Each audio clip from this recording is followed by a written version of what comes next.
좋은 아침입니다. 아침의 한알 뉴스 종합 비타민 아침의 매일경제 김우미입니다. 오늘의 일면 들어가 볼까요? 매일경제입니다. 악소리 잼버리 6년 동안 뭐 했길래? 라는 얘기가 나오고 있다라는 그런 기사입니다. 잼버리 지금 전북 부안에서 이뤄지고 있죠. 4만 명이 넘게 지금 참여하는 잼버리인데 악소리가 난다고 합니다. 요 얘기 잠시 뒤에 좀 짚어보겠습니다. 다음 일면 볼까요? 중앙일보입니다. 서현역 묻지마 테러 14명 부상. 도심 복판 남녀노소 안 가렸다라는 기사입니다. 사진을 좀 보겠습니다. 일단 이 범인의 모습입니다. 머리부터 발끝까지 검은색으로 입었고요. 그리고 마스크도 썼습니다. 모자도 썼고요. 그리고 남녀노소 안 가리고 흉기 난동을 벌였다라는 건데요. 그래도 이 주변에 있던 시민들이 주변에서 이 다친 분들을 좀 같이 지혈을 해주고 도와주는 모습도 있었다는데 요 얘기 저희가 잠시 뒤에 좀 짚어보겠습니다. 다음 보겠습니다. 세계일보입니다. 증시 테마주 광풍, 묻지마 투자 경계령. 네, 묻지마가 자꾸 나오네요. 네, 증시에서도 지금 묻지마 투자가 이루어지고 있다라는 얘기입니다.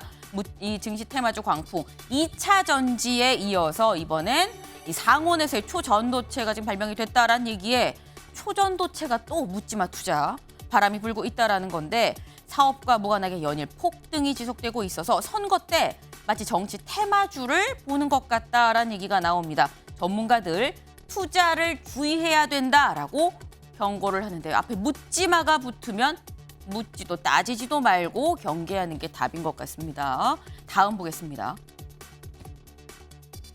조선일보입니다. 50억 클럽 박영수 전 특검 구속. 네, 지난 6월 말에 처음 청구된 구속영장 기각됐습니다. 그런데 어제 이 50억 클럽 박영수 전 특검 결국 두 번째 영장에서 구속영장이 발부가 됐습니다. 법원 증거 인멸의 염려가 있다라고 판단을 했네요. 다음 보겠습니다. 한국일보입니다. 미국 대만 유사시 주한미군 여단급 파병 제안입니다. 일단 제목에서 보시는 것처럼 미국이 제안을 한 겁니다. 아직 우리나라는 받았다 이런 얘기가 아니고요. 미국 지금 중국과 대만 사이에 상당히 좀 긴장 관계가 고조되고 있죠. 대만의 유사시 주한미군 우리나라에 있는 미군의 여단급으로 한 5천 명 정도 파병할 수 있다. 괜찮냐라고 제안을 했다라는 건데요. 3, 4월 한미 고위급 외교안보 채널에서 이런 얘기가 있었다라는 건데 일단 여단급이라는 구체적인 수치는 좀 처음 언급이 됐다라는 게 한국일보의 보도입니다. 하지만 이 부분 국방부는 파견에 협의한 적이 없다라고도 했다는 거. 이 부분도 좀 같이 염두에서 봐야 되겠다 싶네요. 다음 보겠습니다. 동아일보입니다. 밤에도 30도 초열대야. 네. 폭염일수 25년 새 2배로 늘었다라는 겁니다. 원래 폭염일수 평균 7일이었었는데 14일로 정말 딱 2배가 지금 늘었습니다. 25도가 넘으면 열대야다라고 얘기를 하는데 30도가 넘는 초열대야. 여기 볼까요? 폭염 중대본이 폭염으로 인해서 격상했습니다. 첫 2단계로 격상한 게 처음이다라는 거. 재난특별교부세 60억 원을 긴급 지원했다라는 소식이네요. 다음 사진 기사 보겠습니다. 네. 여기가 어딜까요? 일단 동그란 무지개가 떠 있는 것만은 좀 분명해 보이는데요. 여기가 제주 한라산 백록담 부근입니다. 네. 여기에서 지금 이렇게 보통 무지개는 이렇게 둥글게 뜨는데 완전히 동그랗게 지금 떴습니다. 이걸 뭐라고 부르느냐? 브로켄 현상이다라고 부릅니다. 독일의 브로켄 이 산에서 처음 발견이 돼서 브로켄 현상이다라고 하는 건데요. 이게 뒤에서 비치는 태양광이 안개나 구름에 비쳐서 이렇게 동그랗게 비치는 이런 모습을 브로켄 현상이다라고 얘기를 한다고 하는데 이게 행운의 상징이라고 합니다. 네, 오늘 하루 저희 아침엔 매일경제 시청하시는 모든 시청자분들 오늘 하루 행운이 가득하실 겁니다. 네, 아침엔 매일경제 이 뉴스 조각 비타민이라고 제가 얘기를 하죠. 매일매일 꼬박꼬박 드셔야 됩니다. 궁금한 점은 유튜브 댓글로 남겨주시면 같이 좀 얘기를 나눠보겠습니다. 오늘 함께해 주실 분들 소개합니다. 안녕하세요. 안녕하세요. 오늘 오리역입니다. 네, 기사 같이 볼까요? 이번엔 백화점 흉기 난동, 집 나서기 무섭다라는 겁니다. 어제 저녁 퇴근 시간에 있었던 일입니다. 앞서서 불과 2주도 채 되기 전이었었죠. 신림동에서 분명히 이 흉기 난동이 있었습니다. 대낮에 흉기 난동이 있었었는데 그리고 난 이후 이번엔 백화점에서 흉기 난동이 있었습니다. 분당 서현역 인근 차로 인도를 돌진한 뒤에 백화점에서 흉기를 휘둘러서 14명이 부상을 당했다. 경찰 배달업 22살 남성을 현장에서 검거했다라고 얘기를 하고 있는데요. 다음 기사를 좀 이어서 보겠습니다. 차로 5명 친 뒤 백화점에서 9명을 상해를 가했다라는 겁니다. 경찰청장 사실상 테러다라고 규정을 했는데요. 좀 보겠습니다. 네. 분당 AK 플라자 흉기 난동 사건. 네. 일단 여기 지금 지도가 좀 나와 있긴 한데요. 저희가 요거를 너무 좀 작은 것 같아서 좀 크게 그림을 좀 만들어 봤습니다. 그림 좀 같이 보면서 좀 얘기를 해볼까요? 흉기 난동 현장 일단 처음에 이쯤 고가도로가 있습니다. 서현역 지금 역사랑 같이 백화점이 좀 연결이 되어 있는 그런 곳이죠. 여기에 먼저 차가 옵니다. 차가 와서 차로 행인 5명을 칩니다. 그리고 난 다음에 여기에서 연결된 쇼핑센터, 백화점으로 지금 들어가서 여기에서 또 흉기를 휘둘렀다라는 건데 여기 지금 일단 처음에 차로 왔다 그랬죠. 그 차가 바로 이 차입니다. 네, 여기 보시면 차가 지금 인도에서 한 반쯤 걸쳐 있습니다. 반쯤 걸쳐 있고 이쪽 타이어가 하나 터지고 빠져 있다. 그래서 차로도 움직이려고 했지만 움직일 수가 없어서 나와서 백화점 안으로 들어갔다라는 건데 네, 지금 바로 여기입니다. 서현역. 여기 보시면 이 위치가 역도 여기지만요. 역도 여기지만 요 앞에 학교들이 있습니다. 초등학교, 고등학교가 있습니다. 상당히 좀 지역적으로도 위험한 위치였었다라는 겁니다. 네. 이 사건 저희가 지금 리포트로 좀 만들었는데요. 리포트 보고 얘기를 좀 이어가 보겠습니다. 검은색 긴 후드티를 입은 채 두리번거리는 남성. 갑자기 사람들을 향해 달려가며 흉기를 휘두릅니다. 어제 저녁 6시쯤 경기도 성남시 분당구의 한 백화점 1층과 2층에서 20대 최모 씨가 무차별로 흉기를 휘둘러 순식간에 아수라장으로 변했습니다. 이로 인해 백화점 내부에 있던 9명이 피해를 봤습니다.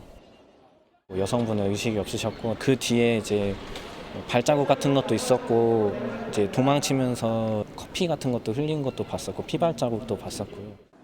최 씨는 흉기 난동 직전 차량을 몰고 백화점 부근 인도로 돌진해 보행자들을 고의로 들이받아 5명이 다쳤습니다. 남성은 이 차량을 몰고 서현역 앞에서 행인들을 들이받았는데 바로 옆에 버스 정류장이 있어 더 큰 피해로 이어질 뻔했습니다. 신고를 받고 출동한 경찰에 체포됐지만 차를 몰고 인도로 돌진해 행인을 다치게 한 뒤 백화점 안에서 흉기를 휘두른 10여 분 만에 시민 14명이 중경상을 입었습니다. 최 씨는 20대 배달업 종사자로 경찰 조사에서 불쌍의 집단이 나를 청부살인하려 했다고 진술하는 등 피해 망상 등을 호소한 것으로 알려졌습니다. 최 씨는 음주 상태가 아니었고 마약 간이 검사 결과 음성으로 나왔는데 경찰은 국립과학수사연구원에 정밀 감정을 의뢰하고 구속영장을 신청할 방침입니다. MBN 뉴스 이시열입니다. 네, 말로만 들어도 아찔했던 그런 상황입니다. 어느 누가 사실 요즘에 오후 6시쯤 되면 대낮이라고도 할 수 있죠. 환한 곳에서, 또 백화점에서 이런 일이 일어날 거라고 생각을 했겠습니까? 그런데 이런 일이 일어났습니다. 현실입니다. 네. 근데 지금 이 범인의 어떤 범행 모습을 본 목격자들의 얘기를 좀 들어보면 보겠습니다. 범인 소리를 지르면서 방방 뛰어다녔다. 퇴근 시간대 행인이 많아서 피해가 컸다라는 겁니다. 시간적인 지역도 그렇고요. 시간도 그렇고 사람이 아주 많을 수 있는 그 주요 포인트를 다 갖고 있는 그런 사건입니다. 그 시간대였기 때문에 인명피해가 지금 상당했었다라는 건데 소리를 지르면서 방방 뛰어다녔다라는 거고요. 여기 좀 볼까요? 여긴 정말 안전하다고 생각했는데 네. 인근 주민들은 묻지마 범죄에 충격을 받고 있다라는 얘기입니다. 네. 조금 전 이 소식이 좀 들어와서 이것도 좀 같이 알려드리겠습니다. 경찰, 서현역 흉기난동 피의자 분열성 성격 장애로 보인다라는 진단을 조금 전에 나왔습니다. 저희가 속보성으로 좀 요거를 말씀을 드리면서 얘기를 좀 다시 이어가 보죠. 아마 저희 얘기 중에 다시 나올 수밖에 없는 부분이기 때문에 일단 소리를 지르면서 방방 뛰어다녔다. 지금 경찰이 얘기하는 거는 약간 정신분열적인 측면이 좀 있다. 이 분열성 성격 장애가 있다라고 얘기를 했다라는 건데요. 다음 기사를 좀 이어서 보겠습니다. 찌를 사람도 없자 다른 층으로 지옥이 된 쇼핑몰입니다. 네, 얼마나 아비규환이었을까요? 그 모습, 목격자의 얘기를 통해서도 좀 들어보겠습니다. 저희 리포트 같이 보고 오시죠. 서현역 인근 백화점에서 뛰쳐나온 시민들이 무언가에 쫓기듯 반대도로로 달려갑니다. 한 여성은 어린아이를 부둥켜 안은 채 전력 질주합니다. 평일 저녁 도심 한복판에서 벌어진 흉기 난동에 시민들은 공포에 떨었습니다. 사람들이 다 갑자기 도망치고 물건을 도망치고 경비실에 들어가서 숨어 있다가 나왔는데 신기하게 못하고 사람들이 진짜 그 영화 괴물 보셨어요? 뛰어가시길래 저희 같이 일하는 직원들이 있으니까 일단은 소리 질러서 도망가라고. 급박한 상황에서도 자리를 피하지 않고 부상자들의 지혈을 도운 청년도 있었습니다. 여성분이랑 남성분이 피를 흘리고 쓰러져 계시길래 그대로 한 20분에서 30분 정도 지혈을 하니까 소방대원 분이 오셔서 이제 응급처치하시고. 청천벽력 같은 소식을 전해 들은 피해자 가족과 지인들은 황망한 마음을 감추지 못했습니다. 밥 먹고 나오는 게 되게 허술하긴 했는데 응급 환자들이 너무 이런 일을 같은 의식이 안 돌아오면 수술이 안 된대요. 치료가 아니고 뇌수술을 해야 되는데 다른 데 가가 나는 것보다도 너무 어이가 없고 좀 아이가 안 깨어나요. 신림역 살인사건이 발생한 지 11일 만에 또다시 벌어진 흉기 난동 사건. 잇따른 묻지마 범죄에 시민들의 불안감은 커지고 있습니다. MBN 뉴스 박규원입니다.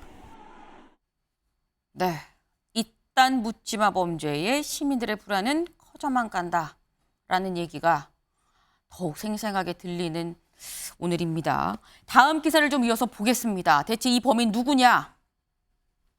배달업 22살, 후드티에 선글라스를 쓴 채 범행을 했다. 누가 날 청부살인하려 한다라고 얘기를 했다라는 겁니다. 앞서서 저희 기자 리포트에도 나온 부분이죠. 그리고 영상으로 보신 것처럼 검은색 후드티, 선글라스를 쓰고 범행을 했습니다. 다음 기사 좀 이어서 보겠습니다.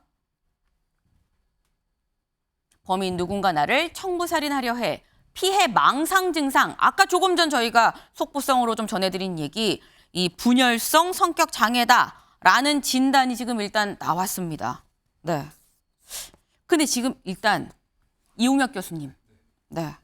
지금 경찰은 분열성 성격 장애다라고 했는데 이 분열성 성격 장애가 구체적으로 뭔지 좀 설명을 좀 해주실 수 있을까요? 네, 그 쉽게 생각을 하게 되면 네. 아주 이것이 그 나쁜 식으로 악성 진화 발전하게 되면 그 네. 조현병적 증세가 나타나는 것인데요. 네. 그에 해당되지 않지만 그와 유사한 사전 징조의 평가를 할 수가 있는 것입니다. 네. 그렇다고 해서 시시변별 능력이 있느냐 여부와는 별개의 문제가 아닌가 생각이 됩니다. 왜냐하면 이것은 특이한 성격 장애로 네. 평가를 하는 것이지 네. 이를테면 자신의 행위에 대한 결과를 예를 들면 인지를 못하다든가 네. 옳고 그름에 대한 판단이 없는 이른바 그 심신미약 심신상실과는 별개의 성격적 특성에서 네. 이를테면 망상적 사고를 자주 한다든가 네. 또는 무엇인가 결정 자체를 왔다 갔다 한다든가 네. 이와 같은 그 성격적 독특한 특성이다라고 요약할 수가 있고요. 그럼에도 불구하고 이것이 인지치료라든가 약물치료 등의 네. 적정한 심리치료가 없이 방치가 되게 되면 네. 뭐 조현병으로 악성 진화되는 이런 특성도 함께 갖고 있습니다. 아, 그럼 지금 말씀은 조현병의 약간 전 단계다라고 지금 말씀을 해주신 것 같은데 조현병은 사실 정신병으로 인정이 돼서 인정이 되는데 이거는 그렇다고 뭐 시비를 못 가릴 만한 처지는 아니다라고 말씀을 하셨는데 차이가 뭘까요? 어쨌건 전 단계라고 하는 건데. 네, 기본적으로 이제 이 정도가 이제 심한 뭐 상태인 거죠. 만약에 예를 들어서 뭐 국내 네. 뭐 구체적인 그 사례가 부모를 뭐 살해를 했는데 네. 그 부모를 살해한 이유가 부모가 주변에 귀신에 씌였기 때문에 네. 나는 부모를 살해한 것이 아니고 사실은 이 귀신을 그런 타파하기 사건이 위해서 있었죠. 실제로 있었습니다. 네. 그래서 그와 같은 경우에는 이제 그 심신미약의 그 판정을 이제 받기도 했습니다.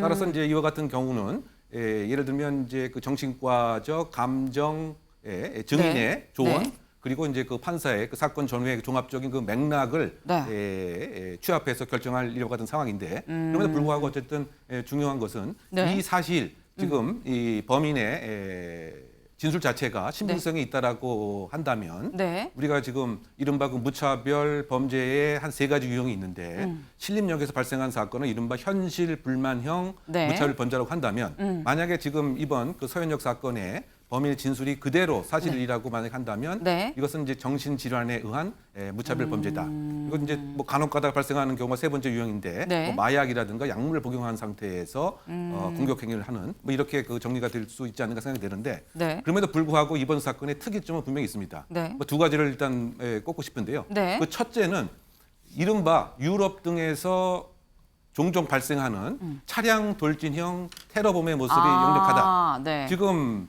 리포트에서 우리가 봤지만 차량을 이용해서 그쵸. 고의로 어쨌든 행인을 사망 또는 상해케 하려고 하는 목적이 있었던 것이죠. 네. 그래서 결국 그 5명이 다쳤죠. 다쳤고요. 그러고 나서 결국은 무차별적인 공격 행위를 네. 사실은 이제 지금 백화점 1층, 2층 등에서 했습니다. 네. 그래서 만약에 이 범인이 예를 들면 정치적 신념에 대한 언급을 했다든가 네. 또는 뭐 정부 정책에 대한 언급을 했다든가 뭐 종교적 가치에 대한 언급을 이 사건 직후 네. 또는 조사 과정에서 했으면 이것이 이른바 자생 테러의 전형적인 모습인 것이죠.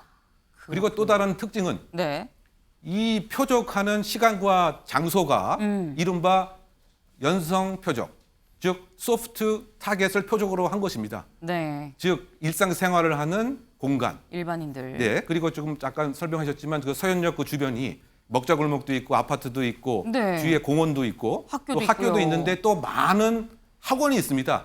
그래서 그 학원 버스도 사실은 이 주변에 많이 있기 때문에 네. 지금 그 본인은 무엇인가 자신이 생각하는 목적은 표현입니다. 네. 무엇인가 표현을 해서 다수의 공포감을 일으키고 만약에 심지어 아까 그 얘기한 대로 정체불상의 어떤 단체가 네. 나를 공격하는 것이 있었기 때문에 공격을 했다. 그러면 그 역시 자신은 할 바를 다 했다고 또 생각하는 이런 목적이 있기 때문에 무작위로 가장 극한적인 공격 행위를 한 것이 이 특징이다. 요약하게 되면 차량을 이용했고 네. 그다음에 소프트 타겟을 네. 표적을 한 이것이 네. 가장 특징이 아닌가 생각합니다.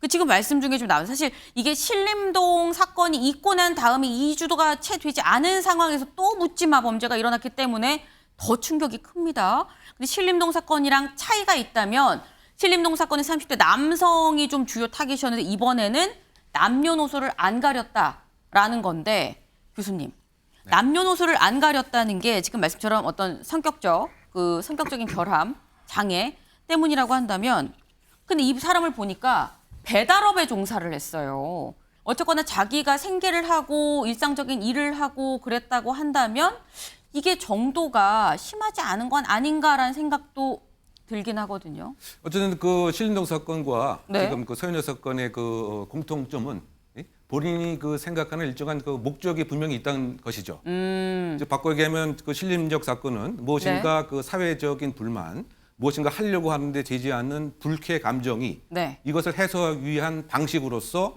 다수를 표적으로 했다고 한다면 네.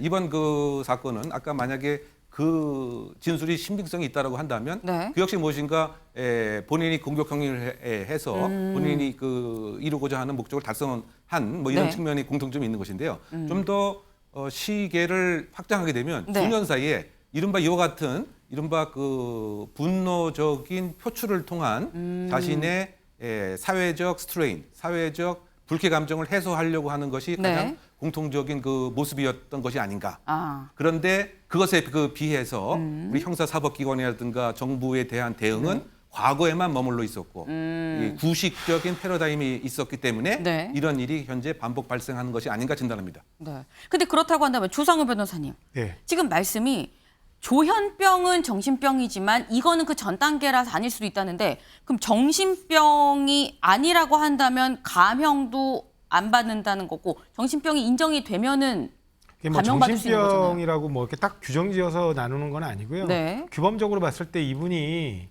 사리분별을 할 수 있느냐 아니면 부족하냐 네. 아예 사리분별 자체가 불가능하냐 심신미약이냐 아니냐. 예, 그렇습니다. 그거에 따라 이제 심신상실이냐 네. 심신미약이냐 이렇게 판단되는데 네. 저는 이 문제로 감형 뭐 만약에 정신병적 문제가 있다면 네. 일정 부분 감형될 수 있겠죠. 근데 감면될 수 있지만 이거보다 더 큰 문제는 사실 네. 우리 지금 치료보호법이라고 있습니다. 이 네. 치료보호법에 따르면 정신병이면 오히려 치료를 해야죠. 예, 그렇죠. 오히려 이렇게 해서 정신병적 문제가 발견돼서 네. 10조에 따른 형법 10조 그러니까 10조에 따른 감면을 받게 되면 치료 감호의 대상이 됩니다. 네. 근데 그렇지 않은 경우, 그러니까 네. 지금 말씀하신 것처럼 조현병 수준은 아니고 사리분별 능력은 일정 부분 있어 보인다라고 애매한. 해서 만약에 감면이 안 된다. 네. 그럼 치료 감호 대상이 안 돼요. 아. 그러니까 이게 오히려 치료 감호가 되게 되면 네. 그런 방식으로 치료 감호가 됐을 때 최대 연장 그러니까 보호기간 시설의 장애 판단에 따라 연장까지 하게 되면 21년까지도 가능하거든요. 네. 그러니까 보호기간이 굉장히 늘어날 수도 있는 거죠. 근데 그런 부분에 대해서 이 법의 사각지대가 생긴다는 겁니다. 과거에는 사회보호법이 있어서 사회보호법에 따라서 이 사회방위 목적으로 사회에 위협이 되는 존재가 있는 경우에 필요하면 일정 부분 감호시설에 감호를 할 수 있었는데 네. 이제 인권보호 차원에서 그 법을 폐지했단 말이죠. 근데 그 이후에 그러면 치료 감호 예를 들면 이분이 아까 말씀하신 것처럼 네. 치료가 좀 덜 지금 상태라도 계속 치료가 필요한데 네. 치료를 하지 않는 경우에 이제 조현병으로 발전할 수 있는 경우잖아요.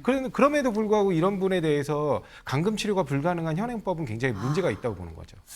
그렇군요. 사실 이게 좀 어떻게 보면 애매한 딱 조현병도 아니고 그 약간 전 단계이기 때문에 어떻게 보면 좀 애매한 상황에서 애매한 판단으로 또 구멍으로 빠져나갈 수도 있다. 그런 부분을 좀 또 지적을 해주셨는데 요 기사를 좀 보겠습니다. 신림동 살인 모방했나? 13일 만에 또 참극 외출하기 겁난다라는 기사인데요. 그런데 모방했나라는 얘기가 나옵니다만 사실 어떻게 보면 요 얘기 지금 이 사건 백주대낮에 백화점에서 일어난 요번 사건 어제 저녁에 일어난 이 사건 자체를 또 모방한다는 얘기도 나옵니다. 여기 볼까요?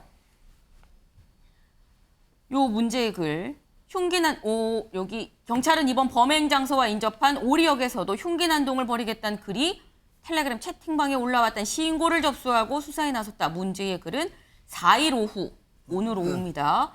6시에서 10시 오리역에서 흉기난동을 하겠다라는 내용인 것으로 알려졌다라는 건데 이 텔레그램 저희가 좀 준비를 해봤습니다. 저희 키워드 오늘 오리역이죠. 네, 여기입니다. 8월 4일 금요일 오후 6시에서 오후 10시 사이에 오리역 부근에서 흉기난동을 하겠다. 더 이상 살고 싶은 마음도 없고 최대한 많은 사람을 살해하고 경찰도 살해하겠다. 저를 죽이기 전까지는 최대한 많이 살해를 하겠다. 상당히 좀 무서운 얘기입니다. 그리고 본인의 그 이유도 밝혔습니다. 전 여자친구가 그 근처에 살기 때문이다. 여자친구가 아는 사람이 많이 피해를 당했으면 좋겠다라는 얘기까지도 했습니다. 오늘 오리역에서 또 문제가 발생을 할 것이냐, 이웅혁 교수님. 네. 일단 이거를 보면 좀 사실 밑에 저희가 좀 블러를 쳤습니다. 모자이크를 쳤는데 흉기를 직접 보이면서 이 글을 올렸거든요. 그리고 되게 시간도 구체적, 시간, 장소 구체적이고 이유도 명확합니다. 이거 범행 가능성이 얼마나 된다고 보십니까? 근데 가능성 그 여부를 일단은 뭐 떠나서 네. 사실은 이와 같은 상황 자체가 국민의 중요한 치안 안전에 심각한 타격을 주고 있다고 하는 이 사실 그럼요. 이 네. 자체가 사실은 지금 심각한 상황이 아닌가 이런 생각이 듭니다. 네. 지금 어떤 측면에서 보게 된다면 신림역 그 사건 이후에 이와 유사한 이를테면 게시글들이 네. 7건 이상이 올라왔고 또 그 서현역에서도 일정한 영향을 받았던 것은 아닌가 뭐 이런 생각을 할 수가 있는 것이죠. 그런데 이것을 조금 더 심층적으로 우리가 좀 분석해 볼 필요가 있습니다. 아까 잠깐 기사에 네. 모방 범죄 여부에 대한 얘기가 나왔지만 네. 이 모방 범죄라고 하는 정확한 사실 그 의미는 아예 그런 생각이 없고 네. 아예 그런 계획도 없던 네. 이런 차에 언론의 그 보도 나온 걸 자체가 보고. 보고서 영향을 받으면 이것이 이제 모방 범죄인 것이죠. 정확한 의미에서. 그런데 그와 같은 상황은 아니다. 이와 같은 유와 지금 오리역에 대한 네. 경고를 내용을 보게 되면 네. 이미 일정한 공격 행위를 하고 범위가 있었다. 예, 그와 같은 관심과 나름대로 계획과 네. 이 주의적인 집중이 있었던 차에 이와 같은 일이 생기면 이것이 하나의 활성탄 역할을 하게 됩니다. 네. 그런데 여기서 중요한 것은 알게 모르게 우리가 생각하는 이상으로 본인 개인적인 차원이긴 하지만 무엇인가 그 분노와 어떤 불만과 이렇게 네. 가득 차 있는 사람들이 꽤 많이 있구나. 그런데 이것을 사전에 우리 그 국가가 정부가 어쨌든 네. 막아야 되는 이런 것에 대한 관심은 없었던 것은 아닌가. 바꿔 얘기하면 국가가 존재하는 커다란 두 가지 이유는 안보에 관한 것과 치안에 관한 것입니다. 네. 그런데 지금 그 안보 환경은 많이 변하지 않았습니까? 그래서 이른바 그 신냉전 체제에서 한미일 동맹도 이루어지는 이런 안보 정책도 변했는데 네. 치안 환경도 변했습니다. 범죄 토양도 상당히 변했습니다. 네. 그럼에도 불구하고 치안에 대한 정책과 패러다임은 과거에 그 머물러 있다. 이 점을 우리가 그 주목을 해야 됩니다. 그래서 오늘 그 오리역에서 그 네. 발생하는 여부에 대한 그 예고한. 질문에 네네. 제가 그 답변을 하게 되면 네. 몇 퍼센트 그것이 중요한 것이 아니고 네. 지금 그 경찰 등을 포함한 뭘 어떻게 예방할 것이냐. 지금까지 치안 패러다임이 112 신고만 받는 것에 국한되었던 것에 머물렀던 과거에 머물렀던 이런 그 문제점들 네. 테마 중심으로 무엇인가 사전에 순찰을 한다든가 또 주변에 뭔가 문제성이 있는 이 주민이 있다고 한다면 네. 지역 주민과의 친화적 네트워크를 통해서 사전에 발굴을 한다든가 또 필요한 경우 지자체와 협력을 한다든가 네. 이런 식의 여러 기관이 함께 그 동참을 하는 이것은 네. 이제 경찰 단독으로 하는 데는 치안 환경이 바뀌었기 때문에 네. 한계가 있습니다. 필요한 경우 지자체, 법무부, 복지부, 교육부 어떻게 보면 지금 그 선생님 대한 폭력도 같은 저는 맥락으로 이해하는데요. 네. 그래서 그 선진국의 같은 경우에는 이런 일이 생겼을 때 대통령위원회에서 진단을 합니다. 즉 사회적 사건 이면의 사회적인 문제가 무엇인지 형사사법기관은 왜 작동을 안 하는지 그러고 나서 구체적인 형사 맞춤형 대책이 있어야 되는데 네. 지금 우리도 이와 같은 일이 반복 발생하는 이유가 사건으로만 접근했기 때문이다. 그래서 사건 이면의 사회적인 구제와 형사사법 시스템의 문제점을 발굴하고 혁신하는 그런 네. 계기가 되어야 된다고 생각합니다. 네. 그러니까 지금 사건이 발생을 하고 신고가 들어오면 움직이는 게 아니라 그 전에 미리미리 대처하고 움직이는 게 필요하다라는 건데 일단 제가 좀 전에 말씀드린 오리역 이 예고 글이 이겁니다. 오늘 오후 6시에서 10시 사이 오리역 부근에서 범행을 하겠다라는 건데 여기 좀 볼까요? 오늘 아침 잠실역에서 20명을 범행 대상으로 삼겠다라는 글도 올라온 상황입니다. 어제 저녁 7시가 조금 넘은 시각 한 이 온라인 이 커뮤니티에 지금 올라온 글인데요. 요 글도 이 아침이죠. 오늘 아침입니다. 지금 한창 다들 지금 출근하실 시간인데 이 글이 제발 아니길 바랍니다. 아니길 바라고 거짓이고 허세나 이런 걸로 좀 올린 글이길 상당히 바라지만 하지만 조심은 해야 됩니다. 네. 오늘 저녁 오후 6시 오리역 그리고 오늘 아침 잠실역 조심을 해야 되고 더 중요한 건 시민들이 조심하는 것도 중요합니다만 경찰은 어떻게 이걸 또 예방을 할 것이냐. 지금 잠실역 오리역에 경찰이 있어야 되는 게 맞는 상황인 거겠죠? 네. 부디 무탈한 하루가 돼야겠다라는 생각을 합니다.